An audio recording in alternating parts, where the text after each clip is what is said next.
They say guilt fades with time, that you learn to cope, that life moves on. But they're wrong. Guilt doesn't fade. It festers. It grows with each unanswered question, each forgotten detail, each flickering memory. It's been almost a year since that night, and still, Jess's face haunts me every time I close my eyes. Sometimes I'll be standing in line at a store or brushing my teeth, and I'll see her looking back at me in the mirror. That same frightened expression as the last time I saw her. I replay that trip in my head constantly, wondering what I missed, where I went wrong. Every turn in the road, every mile marker, every gas station. If I'd chosen a different place to stop, if I'd insisted she stay awake, if I'd been paying more attention. Maybe I wouldn't be here, talking to myself in an empty apartment, wondering if she's still out there somewhere. I'm here. She's not. And that's my fault. The trip had been Jess's idea. She'd always loved driving out into the unknown, filling up on greasy diner food, blasting bad music and rolling the windows down until we couldn't hear each other over the wind. She thought this trip, a cross-country drive to visit our aunt in Arizona, would be another one of those adventures. For the first few hours, she was right. We laughed, argued over directions, even had a running debate about the best gas station snacks. I thought we'd make it there without a hitch. But as the day wore on, the road stretched out longer, endless fields replacing the last bits of civilization we'd seen. Jess started yawning, complaining about the drive, and by the time the sun dipped below the horizon, her cheerful energy had faded. "How much longer?" she'd asked, glancing at the dark road ahead. "Not sure," I'd said, glancing down at the gas gauge. We were running low, the needle dipping close to empty. "We'll need to find a gas station soon, though." She shrugged, resting her head against the window. "Maybe we should have flown instead." I laughed it off, thinking she was just tired. "It's part of the adventure, right?" She mumbled something under her breath, already half asleep. I kept driving, eyes on the road, trying to push down the growing sense of unease that something felt wrong. As the minutes ticked by, I could feel the tension mounting in the car. Jess shifted in her seat, still dozing, while I concentrated on the asphalt stretching endlessly ahead. The radio buzzed with static and I fumbled to change the station, searching for something, anything to break the silence. But all I found were fading signals and echoes of long-forgotten songs. It was as if the world outside had closed in around us, swallowing us whole. Then, finally, I saw a sign. It was old, barely legible in the darkness, but it pointed down a narrow road with a faded gas sign. I took the turn, hoping Jess wouldn't wake up. It was late, the dark sky pressing down on us, the air thick and still. The gas station was tucked away, a crumbling building with a single pump, half lit by a flickering fluorescent light. As I stepped out of the car, I glanced around. The place felt abandoned, isolated, like it hadn't seen visitors in years. Jess was still asleep, her head tipped to one side, so I decided to fill up quietly. The nozzle clicked as I started pumping gas, the cold metal sending a chill through my fingers. That's when I noticed him. He was standing near the corner of the gas station building, just on the edge of the light. His face was partially shadowed, but I could make out his thin, wiry frame, dressed in a dirty jacket that looked like it hadn't been washed in years. His eyes were dark, staring straight at me, unblinking. The way he stood there, motionless, watching, it felt wrong. I swallowed, forcing myself to look away, but I couldn't shake the feeling of his gaze on me, pressing down like a weight. I tried to stay calm, focusing on the gas pump, watching the numbers tick up, trying to convince myself it was just a random guy. "Stranded out here?" His voice was low, scratchy, the kind that seemed to scrape at your nerves. I hadn't even noticed him approach, but suddenly he was right there, just a few feet away.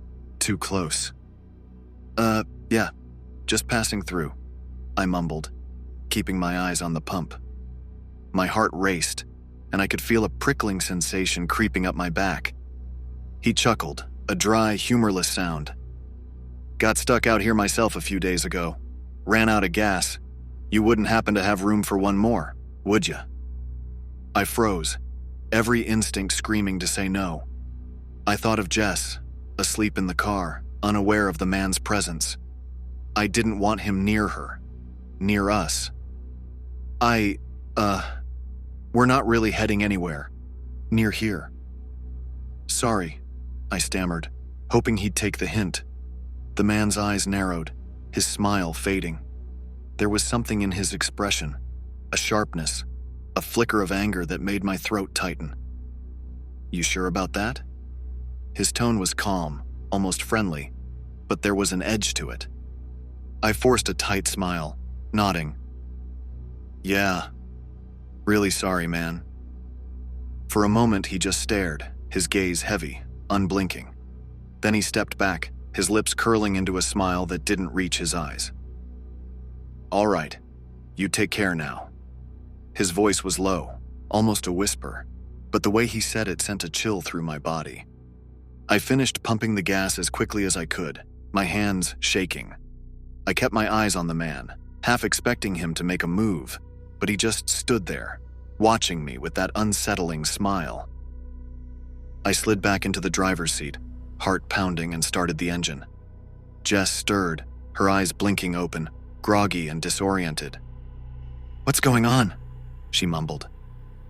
We're leaving, I said, my voice sharper than I intended. I couldn't help it. I just wanted to get as far away from that place as possible. As I pulled out onto the road, I glanced in the rearview mirror. The man was still standing there, watching us disappear into the night. Jess noticed my unease right away. She sat up, rubbing her eyes, and glanced at me. What happened back there? Nothing, I said a little too quickly. Just some weird guy at the gas station. She frowned, glancing over her shoulder at the dark road behind us. You sure everything's okay? I nodded, glancing at the mirrors again. The headlights were closer now, almost blinding. Whoever was behind us wasn't just following, they were speeding up. Just keep driving, Jess said, her voice trembling. I pressed down on the gas, my heart pounding. The road stretched out before us, winding and narrow, but I kept my foot on the pedal, the engine straining. I could feel the adrenaline coursing through my veins, my hands slick with sweat. The headlights stayed close, too close. They flashed, the high beams blinding us, and I had to squint to see the road. My mind raced, thinking of every horror movie I'd ever seen, every story of hitchhikers and killers on deserted highways. Then, just as I thought we might outrun them, the car behind us swerved, speeding up alongside us. For a split second, I saw the driver's face in the other car's window, a shadowed grin, eyes fixed on us. It was him, the man from the gas station. Panic took over. I swerved, trying to lose him, but the road was too narrow, too treacherous. He matched my every move, his car staying inches from ours, forcing us closer to the edge. Then came the turn. Too sharp, too fast. I lost control. The world spun around me, a blur of headlights and darkness. I heard Jess scream, felt the car lurch as we went off the road, and then... nothing. When I came to, everything was quiet. The night was still, the air cold. My head throbbed and I tasted blood. I tried to move, but my body felt heavy, sluggish. Jess? I croaked, forcing myself to look over. The passenger seat was empty. Jess, I called, my voice echoing in the stillness. I crawled out of the car, stumbling as I searched the darkness, calling her name over and over. The only response was silence.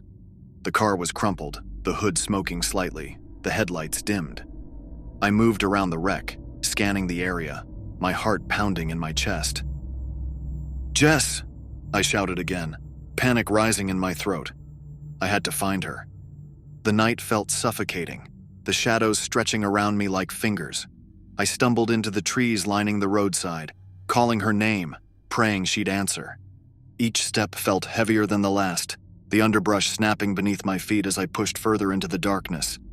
The world around me felt wrong, twisted.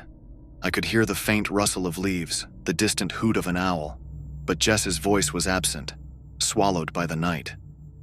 Desperation clawed at my insides as I moved deeper, searching for any sign of her. "Jess!" I shouted, my voice hoarse, filled with panic. I could feel it closing in on me. The darkness, the fear, the unknown. It was a suffocating presence, wrapping around me, squeezing tight. Then, finally, I heard something. A soft whimper, a voice just on the edge of my hearing. I rushed toward it, adrenaline surging through me, my heart racing. "Jess!" I called again, relief flooding my veins. But as I pushed through the last of the trees, what I found made my stomach drop. She was there, crumpled on the ground, eyes wide and filled with terror. She looked at me, confusion and fear etched on her face. But before I could reach her, I saw it. The man from the gas station standing behind her, a shadowed figure looming in the darkness. "Don't move," he said, his voice low and dangerous. I froze, my heart pounding in my chest. I wanted to scream, to lunge at him, but all I could do was stand there, paralyzed with fear. "Let her go," I shouted, but my voice trembled. The man's smile widened, almost amused. "You shouldn't have stopped. This is what happens when you stop." He stepped closer, his eyes glinting in the faint light. "Get away from her." I lunged forward, adrenaline kicking in, but he was too quick. He grabbed Jess, pulling her to her feet, holding her close. I could see her trembling, fear radiating from her. "No!" I shouted, desperate, trying to reach her. He laughed softly, a chilling sound. "You're too late. She's not going anywhere." And then everything went dark. When I came to again, I was back in the car. My body ached, pain radiating through me like wildfire. I sat up slowly, the memories flooding back. Jess. I had to find her. Panic gripped me as I glanced around. The road was empty, the night still. "Jess!" I shouted again, my voice hoarse. "Jess!" I stumbled out of the car, my heart racing, dread clawing at my throat. I searched the area again, calling her name, but there was no answer. The trees loomed around me, dark and foreboding, the silence pressing down like a weight. The realization hit me like a punch to the gut. I was alone. I had lost her. Panic surged through me as I searched frantically, my breaths quickening. I wanted to scream, to cry out, but all that came out was a whisper. "Jess!" Every second felt like an eternity.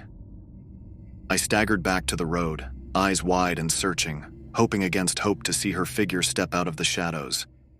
But nothing. Just the darkness closing in, the night wrapping around me like a shroud. I slumped against the car, despair washing over me. I remembered the man, the way he smiled, the way he had looked at me as he took her away. I should have protected her. I should have known. Days turned into weeks as I sat alone in that empty apartment, the silence a constant reminder of what I'd lost. I replayed the trip over and over in my mind, each memory more vivid than the last. The laughter, the arguments, the way she had looked at me with trust in her eyes. I could still hear her voice, her laughter echoing in my mind. Sometimes at night I'd lie awake, haunted by dreams of headlights approaching, the figure of the man looming in the darkness. I could feel his presence, waiting, watching. I couldn't shake the feeling that he would come for me, just like he had come for her. Every day was a struggle. I tried to move on, but the guilt never left me. It wrapped around me like a noose, tightening with each passing moment. I would hear whispers in the wind, see her face in every crowd. "Why didn't you protect me?" it seemed to say. And so, I sit here now, haunted by the choices I made. I should have listened to my instincts. I should have trusted my gut. But now it's too late. Jess is gone, and I'm left with the darkness, the silence, and the relentless guilt that threatens to swallow me whole. The man is still out there, waiting for the next unsuspecting soul. I can't escape it. I can't escape him. And I can't escape the truth. I'm responsible for what happened to Jess.